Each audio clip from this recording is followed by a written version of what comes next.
کر سکتے ہیں تو کیجئے، ورنہ ہمارے پاس کیپیبلٹی بھی ہے، کیپیسٹی بھی ہے، ایکسپرٹیز بھی ہیں کہ ہم سرجیکل سٹرائک کریں. اور میں ایکسپیکٹ کر سکتا ہوں کہ آئندہ آنے والے دنوں میں ان کے ٹھکانوں پہ اس طرح کی کاروائیاں ہوتی رہیں گی.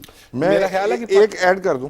جی یہ ہم نے ان کے ٹھکانوں پر حملہ کیا تو ہمارا یہ جو جیسچر ہے نا، یہ نہیں جانا چاہیے کہ نی jerk reaction. Intelligence based operation مسلسل ہونے چاہیے. جہاں ہمیں دہشت گرد، ہمارا جو مطلوبہ دہشت گرد ہیں، انہیں مارنا پڑے گا. ہمیں طاقت کی زبان یہ لوگ سمجھتے ہیں، سالوں نے انہیں ثابت کیا. اب دیکھیں دنیا کا ایک قانون بن چکا ہے، چاہے غیر اعلانیہ صحیح. وہاں 9/11 ہوتا ہے تو وہ ادھر لڑنے آئے ہیں. بالکل. تو اپنے دشمن سے اگر کسی کو نہیں سمجھ آئی، اور ویسے بھی یہ کون سا دنیا کا قانون ہے کہ اور ملکوں کو کہتے ہیں کہ جی فلاں آپ کے ہاں دہشت گردی نہیں کرے گا، فلاں نہیں کرے گا، یہ جو ہمارے ہاں بیٹھے ہیں ہم ان کو نیوٹرلائز کریں گے. ہمیں کہتے ہیں کہ ہم ان سے بات کروا دیتے ہیں، آپ کی صلح کروا دیتے ہیں. مجھے بتائیں کہ اس طرح کون سی دہشت گردی ختم ہوگی؟ نہیں، پاکستان کی جو فوج ہے میرا خیال دنیا کی نمبر 1 فوج ہے پرویز بشیر صاحب، جن کا اس طرح کی کارروائیوں سے نبڑنے کا سب سے زیادہ تجربہ ہے. بالکل. اور ہم میرا خیال ہے کہ پچھلے 40 سال سے 40 سال سے یہ ہر وقت جو ہے ایک جنگی ماحول میں رہتے ہیں اور ہر وقت خطرے کا مقابلہ بھی کرتے ہیں، خطروں سے نمٹنا بھی جانتے ہیں. ابھی آپ نے انٹرو میں ایک کہا کہ خوشخبریاں بھی ہیں، تو جو بات توصیف صاحب نے بھی ذرا ملتی جلتی کی، جب خوشخبری ہوتی ہے نا تو پھر خطرات بھی ساتھ میں موجود ہوتے ہیں. تو آپ نے خوشخبری کا ذکر کیا تو اس کا مطلب ہے کہ ہم کوئی اچیومنٹ کرنے جا رہے ہیں یا ہم کوئی استحکام حاصل کرنے جا رہے ہیں. تو اس کے بعد یہ بھی خوشخبری ہے پاکستان کے لیے کہ وہ نقصان نہیں پہنچا سکے. خوشخبری سے میری مراد یہ ہے کہ خوشخبری کا جو ہے دشمن جو ہے وہ برا سمجھتا ہے نا یہ اس کو کہ استحکام آ رہا ہے، کوئی معاشی حالات ٹھیک ہو رہے ہیں. تو خوشخبری سے مراد یہ ہے، تو ان کو یہ تکلیف دہ بات لگتی ہے.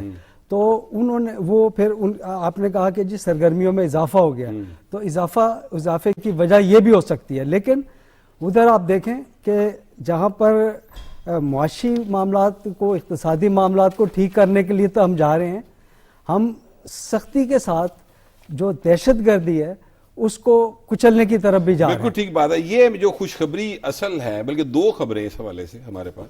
ایک تو پاکستان اور IMF کے درمیان سٹاف لیول کا معاہدہ جو ہے وہ ہو گیا، جس کا مطلب یہ ہے توصیف صاحب کہ پاکستان کو اب $1.1 بلین کی اگلی امداد مل جائے گی.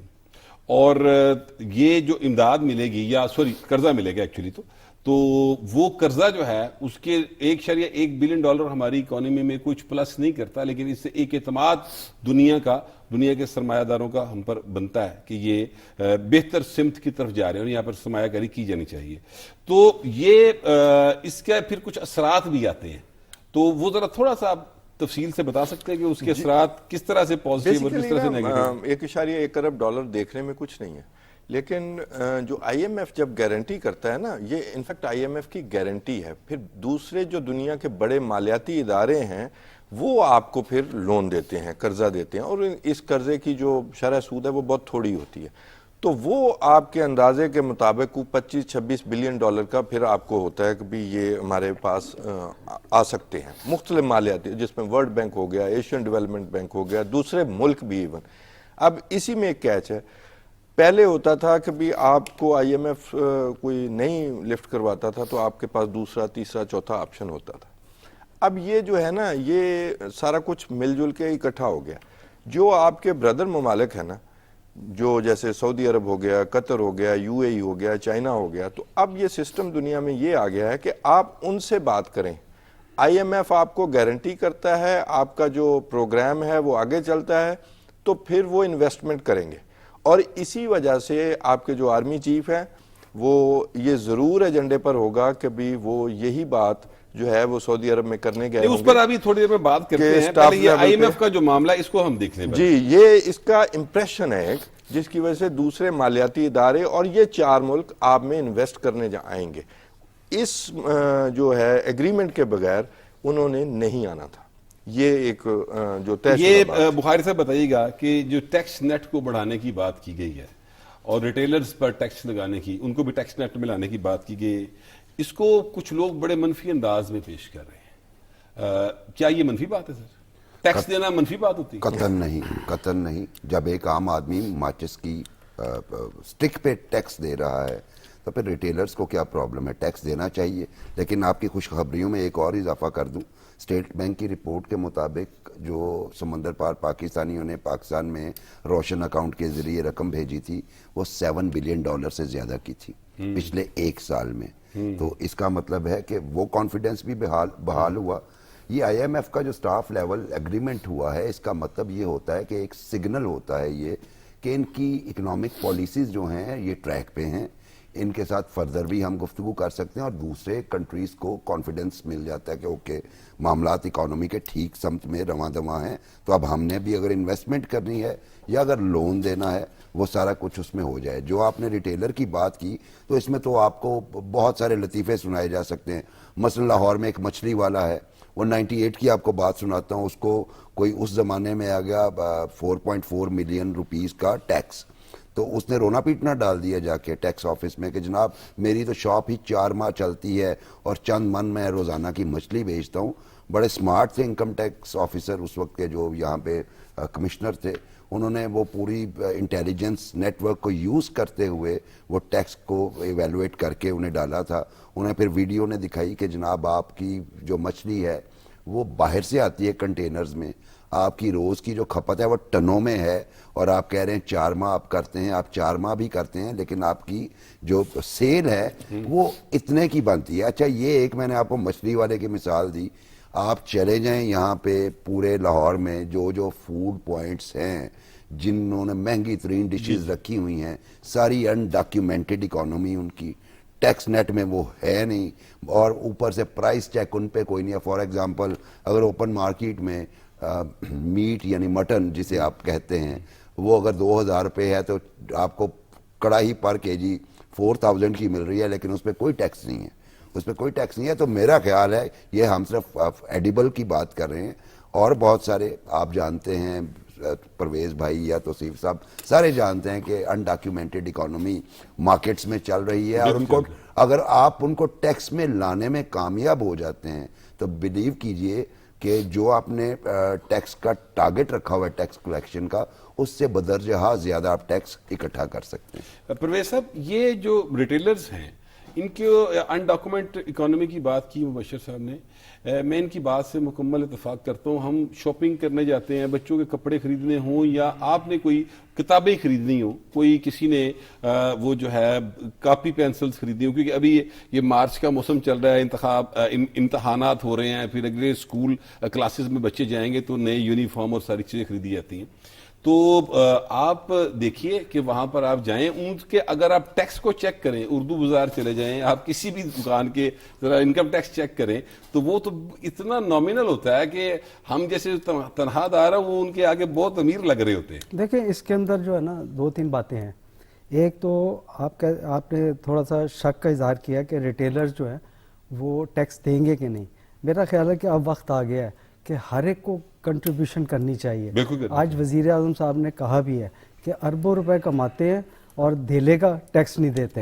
تو یہ جو آپ نے بات کی ہے یہ ریٹیلرز کی, تو میرا خیال ہے کہ اب وقت آ گیا ہے کہ لوگوں کو سمجھایا جائے, ان پہ اتنا دباؤ ڈالا جائے کہ ریٹیلرز جو ہے کوئی احتجاج نہ کر سکے اس میں, اس لیے کہ ان کو بتانا یہ ہے کہ یہ عوام کے اوپر زد پڑتی ہے.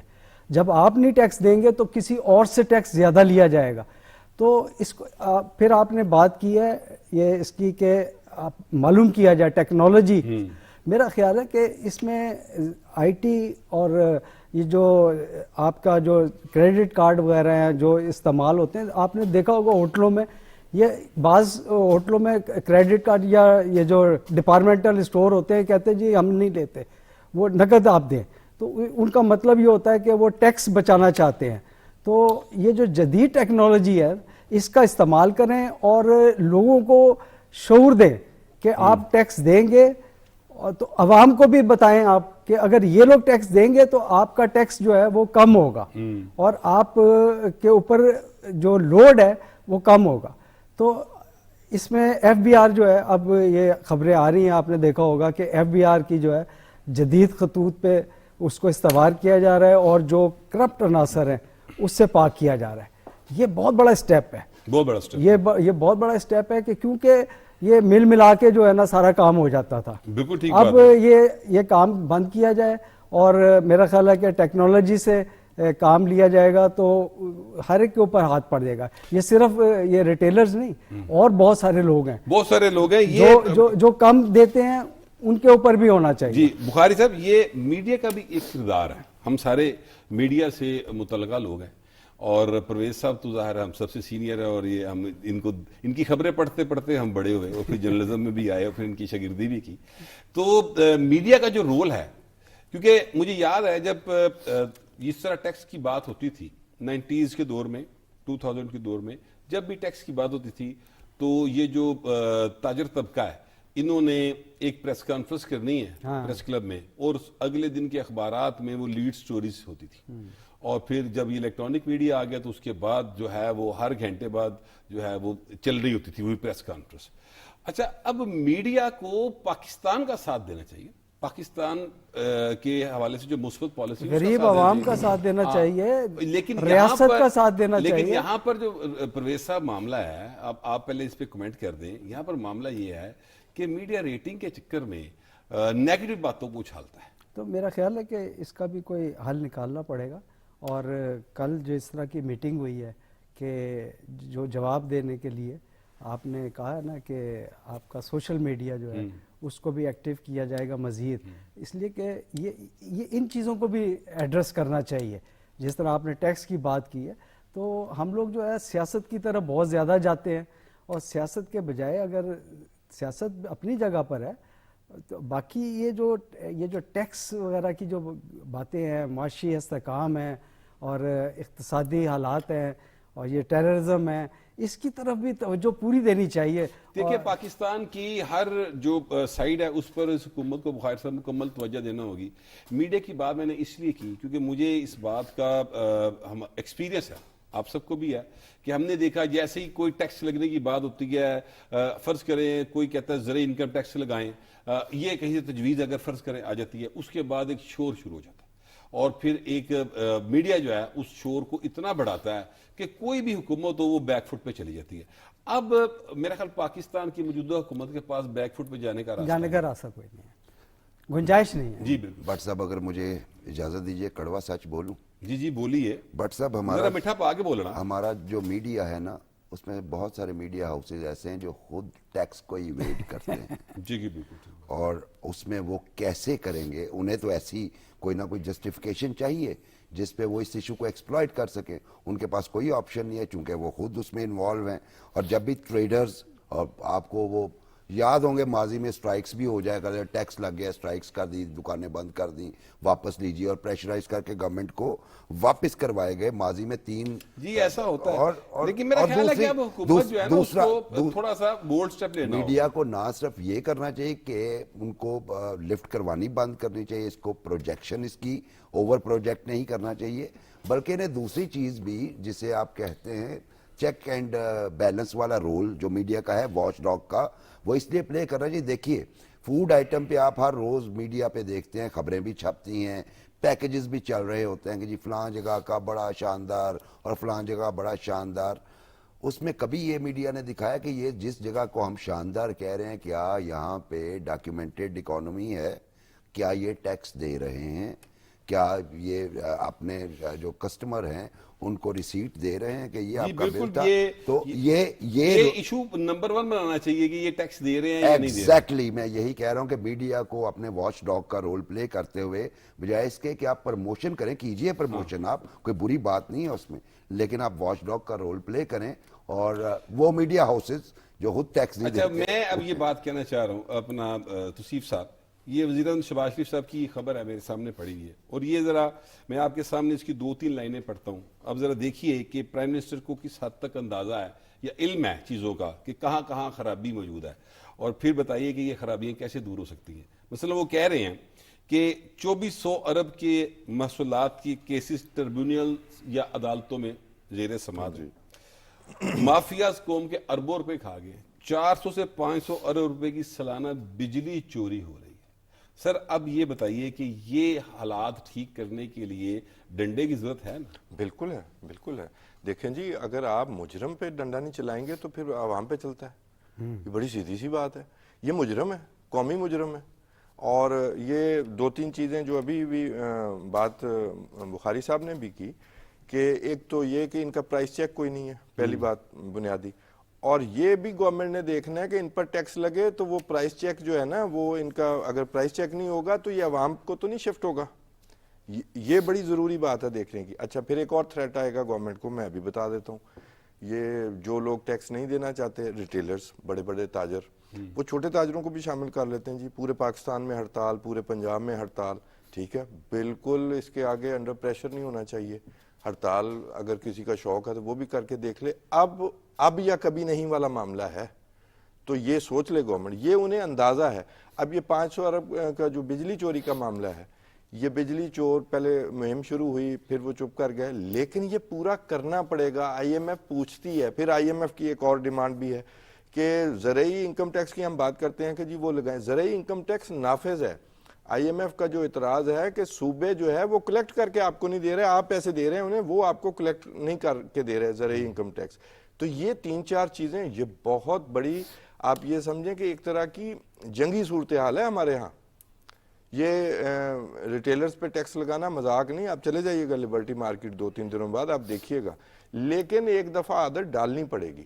اور اگر یہ نہیں دیتے تو میرے لیے، میں کوئی چھوٹا ورڈ نہیں یوز کرنا چاہتا، یہ قومی مجرم ہے.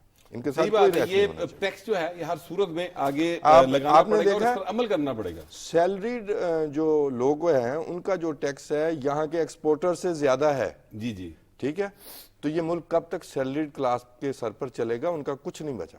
بہت زیادہ. ڈاکٹر صاحب، یہ جو بات آپ نے نے کی ہے نا، یہ جو بات ہو رہی ہے ریٹیلرز پر، اس طرح کو سمجھانا پڑے گا عوام کو، جی بالکل، غریب عوام کو، متوسط طبقے کو، کہ یہ جو ہم ریٹیلر سے اگر ہم ٹیکس لے رہے ہیں تو یہ ٹیکس اگر نہیں لیں گے تو آپ کے اوپر برڈن پڑے گا. یہ جو مہنگائی ہے، یہ جو معاشی عدم استحکام ہے، اس کی وجہ یہ ہے. اس طریقے سے سمجھائیں گے تو پھر ریٹیلرز پہ دباؤ آئے گا کہ بھائی ہم بچ کے کہاں جائیں گے. ورنہ تو پھر غریب عوام پہ یہ ٹیکس پڑے گا. بجلی مہنگی ہوگی، گیس مہنگی ہوگی. جب وہاں سے یہ ریٹیلرز ٹیکس دیں گے تو وہاں سے ریلیف ملے گا، وہاں سے ریلیف مل جائے گا اور عام آدمی کو فائدہ ہوگا. ٹیکس دینا ایک مثبت بات ہوتی ہے اور ٹیکس چوری کرنا ایک منفی بات ہوتی ہے. یہ قومی جرم ہوتا ہے. ابھی ان ایشوز کے اوپر مزید بات کریں گے. فی الحال بریک کا کہا جا رہا ہے. ٹیک اے بریک.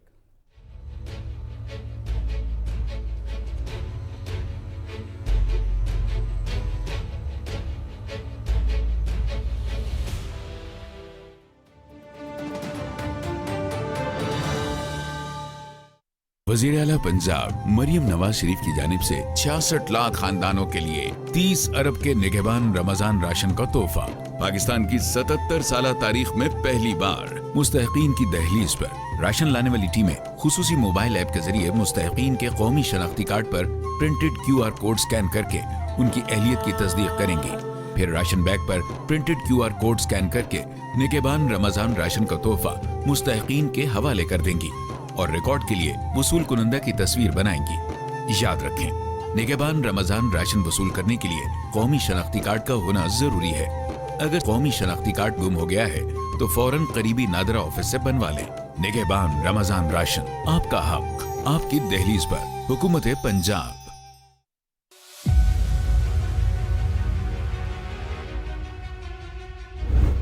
بھارت میں مودی حکومت ہندوتوا کے ایجنڈے کے نفاذ کے لیے اقلیتوں بالخصوص مسلمانوں کو ایک منظم منصوبے کے تحت نشانہ بنا رہی ہے. بھارت میں اقلیتوں کے خلاف تشدد، دھمکیاں اور انہیں ہراساں کرنا روز کا معمول بن گیا ہے. مودی کی حکومت میں بھارت میں مسلمانوں اور دیگر اقلیتوں کے خلاف نفرت انگیز جرائم میں خطرناک حد تک اضافہ ہوا ہے. ہندوتوا کے حملوں سے بھارتی اقلیتوں کو بچانے کے لیے انسانی حقوق کے عالمی اداروں کو آگے آنا چاہیے.